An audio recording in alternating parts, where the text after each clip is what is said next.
Hey folks, welcome to the Pipnotic Symposium on the 8th of February 2023.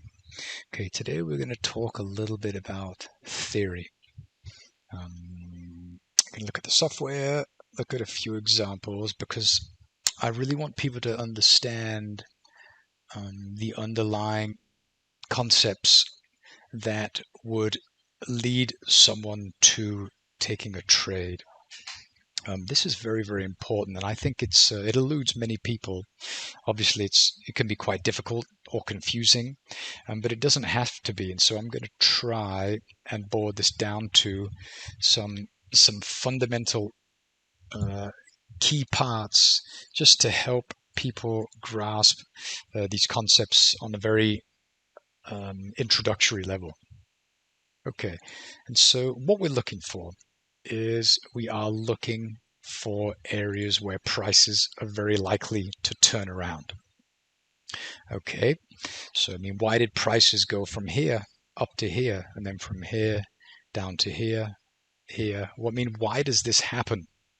Okay, and you have to, in order to be able to answer that question, you have to be able to look at almost like a negative of this chart. And so if you consider what a negative of this chart would be, it would actually be, what you would see is you would see liquidity and you would not see price. And so you would just see something similar to maybe market profiling, but you would see that this varies on the different time frames. Okay, so you would see that if you had like an order book, let's consider this little one here. So this is the top of the book, this is the bottom of the book. I mean, liquidity increases the higher you go, and it increases the lower you go. And that sounds a little bit strange, and this is because there are two different types of liquidity. You have liquidity that will push price high and liquidity that will push price lower. So bearish liquidity and bullish liquidity. Okay, you maybe have another one here where you have maybe a bigger time frame. You have something that maybe looks like this. Okay, so the top of the book is thick, you can see, and as you get towards the bottom of the book, the bearish liquidity starts to go down. Okay, you can see that it goes down. It decreases. And maybe down here, maybe there is none. But at the bottom of the book, where there is very little bullish liquidity, well, then you will have, very little bearish liquidity. There will be lots of bull liquidity. Okay, I'm just going to do this. Doesn't matter how pretty it is. It's not a Van Gogh art class. But you can see that interest to buy increases the lower the price gets. Interest to sell increases the higher prices get. Okay, and so this little price structure here is maybe one bar on a daily time frame. Okay, that maybe looks like that, where we have the open of the day here, and we have the close here. Okay, so prices, we went up a little bit and we went down and we closed close to the lows. Maybe we closed just here. Okay, and so this one candle here is maybe one of many candles, okay, on a daily time frame. Because remember, price behavior is fractal, meaning that what you can see on this time frame has a similar pattern as what you can see on a big time frame. And so swings that go like this. Okay, this whole structure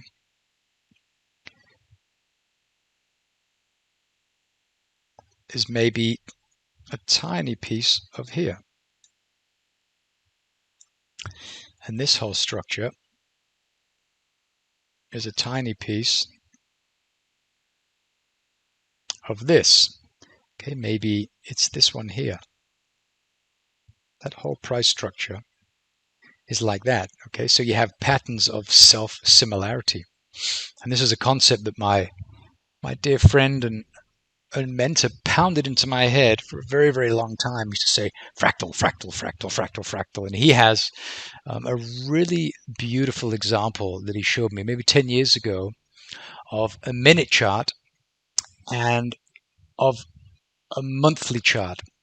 And he has them side by side, and you almost can't see the difference in them. Okay, and so there was the exact same pattern on the monthly chart can be represented on a completely different time frame on the minute chart or a tick chart, and it's fascinating. It's absolutely fascinating. Okay, but this means that you need context. Okay, context is everything.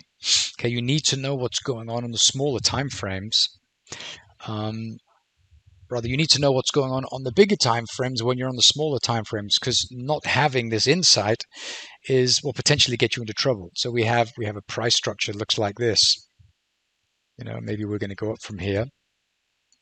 Okay, and so you want to look for patterns like this in here.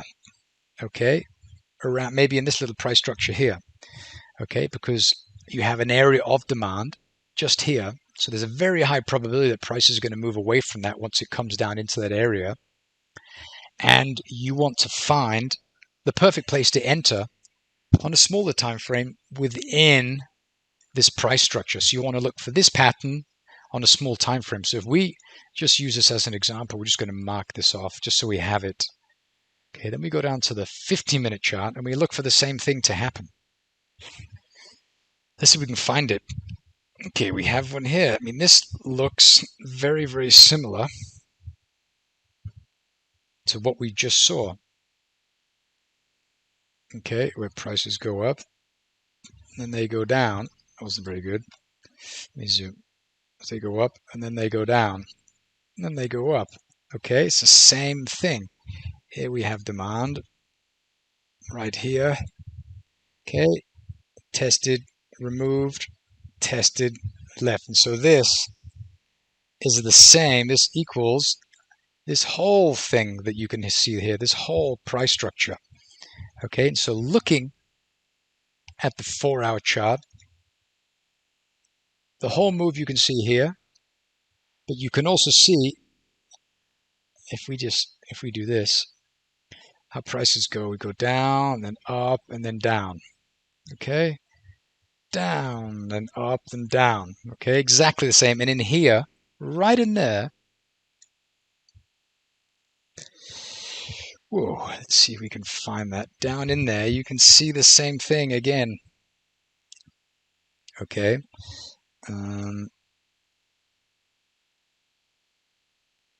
Down and up, then down. Okay, same price pattern just here. This is a 1-minute chart. We had a look at the 30-minute chart. Same pattern. We had a look on the 4-hour chart. Same pattern. You can have a look on the monthly chart. You'll see the same pattern over and over and over and over and over again until the end of time. And the reason it's important to understand this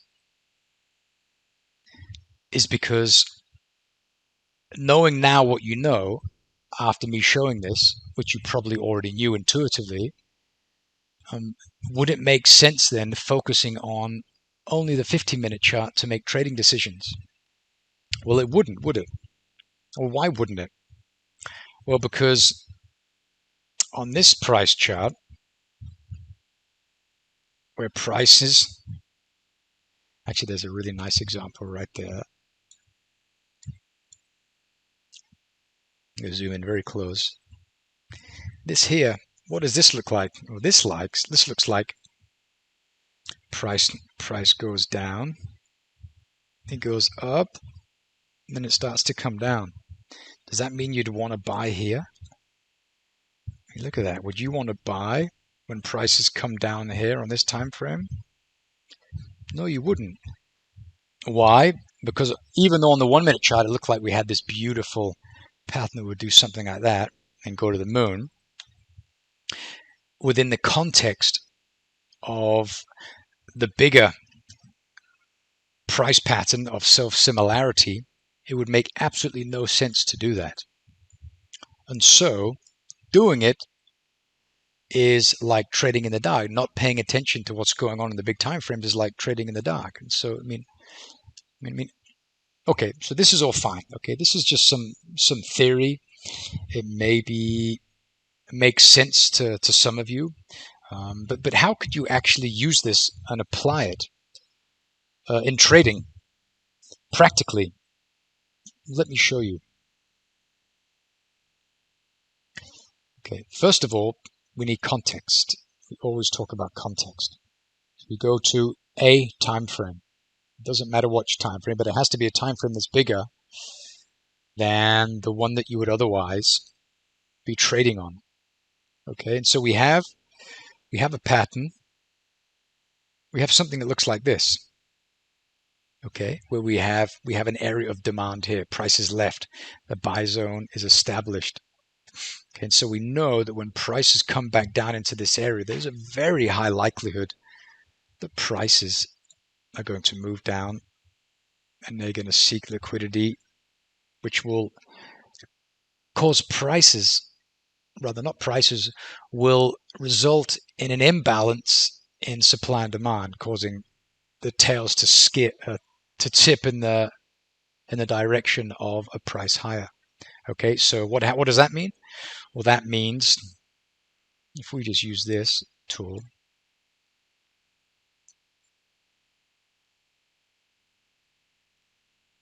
this is the bottom of the book for this price structure. Come on, color. This is the top of the book. Okay, so where are we? Where will we be once we move down into here? Well, we will be inside this weekly demand, which is a big level. Okay, and so it makes perfect sense to expect prices to move higher. Okay, we have the same thing where prices come down, we go up, we come down, and so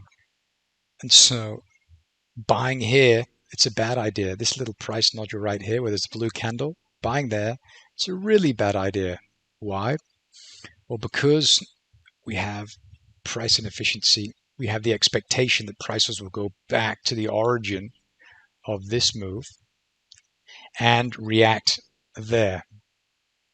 Okay, the boxing algo is running. We have 50% here, so this is the cheapest price.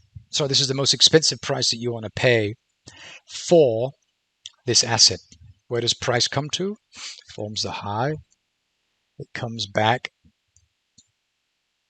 What does it come back to? Almost exactly to that area, 50%. Why?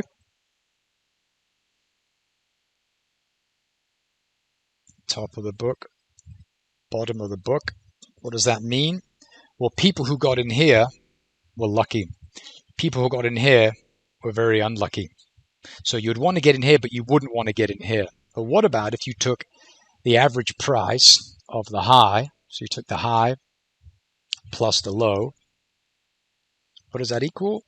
That equals this price right here. So when prices come down there, people who did not get in here and prices went up to here, well, they're going to have to sit on their hands. They're going to have to wait for prices to move back to a price that is attractive. Is this an attractive price to buy? No, it's not. It's a really bad price to buy. Is this a good price to buy? That's a really good price to buy. Is price going to come back to there? Likely not. It likely won't. It may do, but it likely will not. Why? Because when prices start to feed back down and begin to move back into this median price of the high price and the low price, that was a weird L.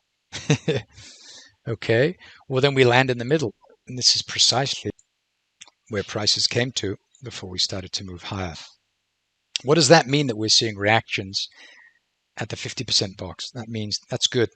That's good for our hypothesis that prices will continue to move higher. What about a hypothesis of an even deeper retracement to a historically respected area? Would that maybe lend to the idea that we might see an even bigger reaction than we saw here, or we saw here? Absolutely. Absolutely. And so you want to position yourself. You want to wait for prices to form this. You mark off an area like so. Then you go to the small time frame and you identify the exact same pattern on a small time frame. If we go to the 4-hour chart, I don't even know what time frame this is the algo saw this on, but if we go back to here, you can see here how we had an area that provided some resistance, tested, failed. What area did price leave from? Here, prices went here, we popped out, we pulled back the slingshot, and we have not been back since. So prices now, they go from here, I go like that, we go through, we go above it, we move back to it, and then we go to the moon. Okay, and so when prices come back down to this area here, we're using the exact same pattern that we can see here. Okay, and we're trading the exact same pattern on the 4-hour chart. Okay, and this is what you want to do. Okay, you can wait for prices to form patterns like this at around where you would like to get in, around here, this entry. You could wait for prices to react, and they will often form a pattern that looks something like this, where we have an area of, let's say this is demand. Okay, and prices, historically, they went up, they went down, they had another go, failed.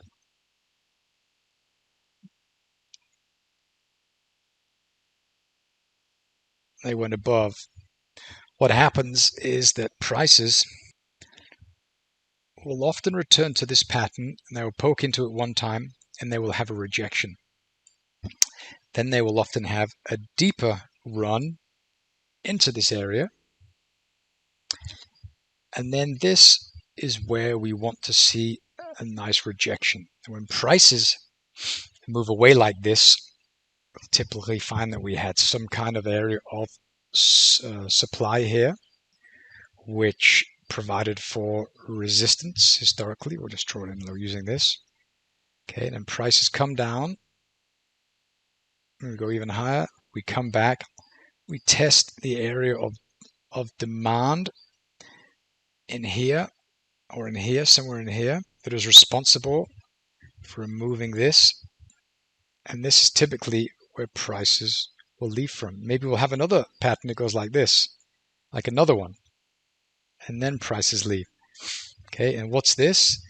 This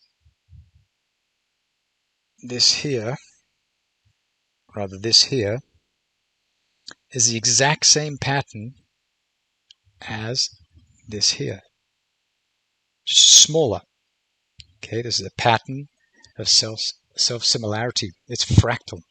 Okay, and if any of you don't know what a fractal is, Google it. It's a mathematical model that is a visual representation, essentially, of this mathematical model where you have an image, and the more you zoom in to the image, the more you realize that the image doesn't seem to change. And if I look at that and you show what that looks like, it looks something like this, where you can give an image like this, and you can continue to zoom in, and you can zoom in here. And the closer you get to here, the more close you get, it just continues to look like that, and this pattern continues to emerge. It's like a recursion. It's a recursive function, indeed, where the function keeps returning the same result over and over again. While the result changes, the pattern of the data that is returned is the same. Okay, it adheres to the same laws of this mathematical model. It's absolutely fascinating. Okay, and so this is essentially what we're looking at. Okay, we have just one last time. We have this, prices go up, we go deeper, we leave, we move this high. Okay, we come back, we test the demand, and then we leave. Is price going to go now? We don't know. Prices might do something similar here. You can already see here. Okay, prices go up. We go down. We move away. We come back. We test this, and then we leave. Okay, it happens everywhere, and it's beautiful and it's fascinating, and it's beautiful. And I hope you understand this video because it's really important.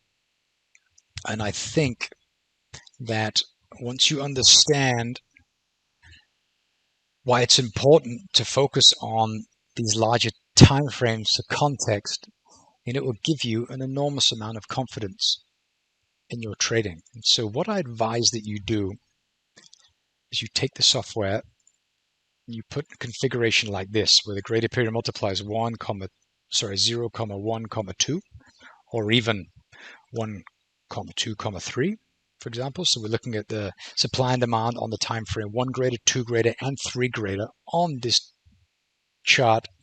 And we do this. This is when the magic of the software begins to emerge. We don't have anything there. I think maybe on Aussie Frank we might have. Okay, so you can see very clearly here we have a daily. We're on the 4-hour chart. We have a daily area of supply right here, as you can see. You see this box here? Prices fed into it. Okay, and what happens? Well, prices went into it. We leave. We go a tiny bit deeper. We leave. Or maybe we go down to here. And what do?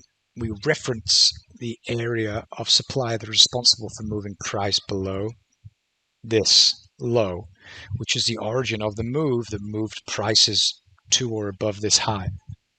Okay, we come to that area, and this is where we leave from.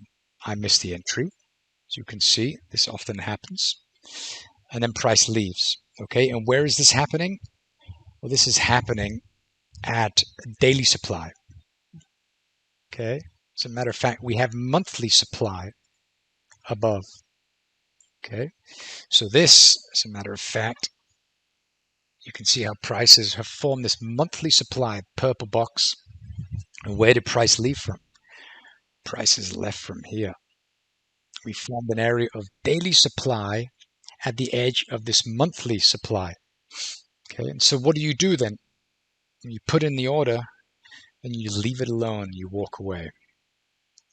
Okay, and I had a conversation with a friend yesterday, and we spoke about this, and I shared a personal experience regarding trading, and I'll share that very quickly with you now.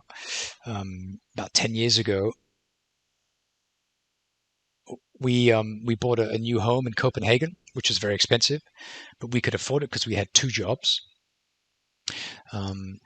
A few years into living in the apartment, I spoke with my wife and I said, Christine, I would like to quit my job because I want to be a full-time trader. That was what I aspired to be at that time in my life.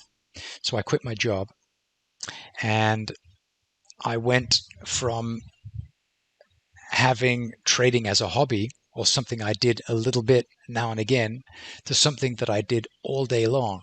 So I sat in my office and I traded, and I was forced to generate enough income to pay for the mortgage of this really expensive home that we just bought.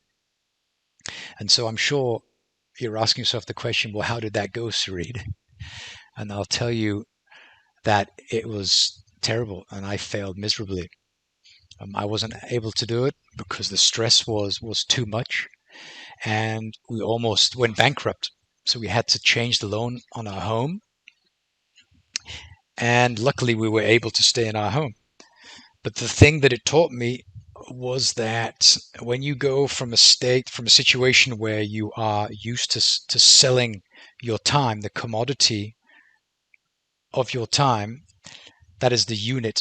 That's a unit of value that you have as a human being. As we have our time, you want to sell it for an hourly basis or whatever, an hourly rate, to a completely different model like trading, where you're not getting paid. Even though you sit in front of the computer for 8 hours a day, you're not getting paid 8 hours salary.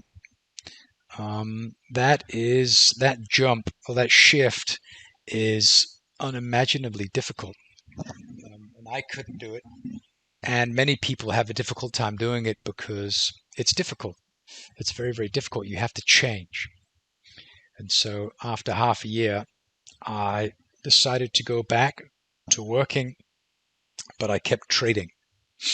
Okay, and so what I ended up doing is I ended up doing this, where I identify setups like this. I would put in a bunch of orders and I would leave it. And so the question becomes, well, if you're trading off the daily and the weekly and the monthly chart, how can you possibly get a bunch of trades or enough trades to pay the mortgage? And then you have to look at the number of assets there are here. These are here maybe 50 assets over here. So if I'm looking at 50 assets on 3 different time frames, well, then there is a very high number of orders that I can put into the market as I wait for prices to reach my entries, like here, for example. Okay, and so this puts things in perspective, because then it makes you realize that you don't have to sell your time. The time that you have, you invest in your analysis, you identify high probability areas of supply and demand that you were willing to allocate capital to trade, to test. And that's the work that you do. And over the course of the days and the weeks or the hours that go past since you put in the order, you will start to see these orders getting filled. Some of them will work and some of them won't. But over time, because you're doing your analysis based on within a framework of context and time frame and liquidity distribution, the likelihood of them working out is high. It's very high. You're probably looking at about 70 or 80% of the time, if you do your analysis correctly, that these are going to work for you. Okay, and so it really changes how you perceive trading, because you don't have to be on the 1 minute chart. I have to be trading to earn money. No, you don't. You don't have to be trading to earn money. You have to be employing a very specific process to earn money. Okay. When you're trading, you can also lose money. So you can be trading to lose money. Of course, you have to put on a trade and close that trade to earn money, but you can also put on a trade and close it to lose money. And so you have to put the odds into your favor, because this is a game of probabilities. All right. We have a monthly supply. We have a daily area at the edge. This is a high probability trade. I'm willing to allocate a little bit of money in anticipation that this is going to turn at this price point. Okay, well, that was a long rant, so I'm going to stop there. But I hope this was interesting. If you have any questions, please do let me know. Thank you for watching.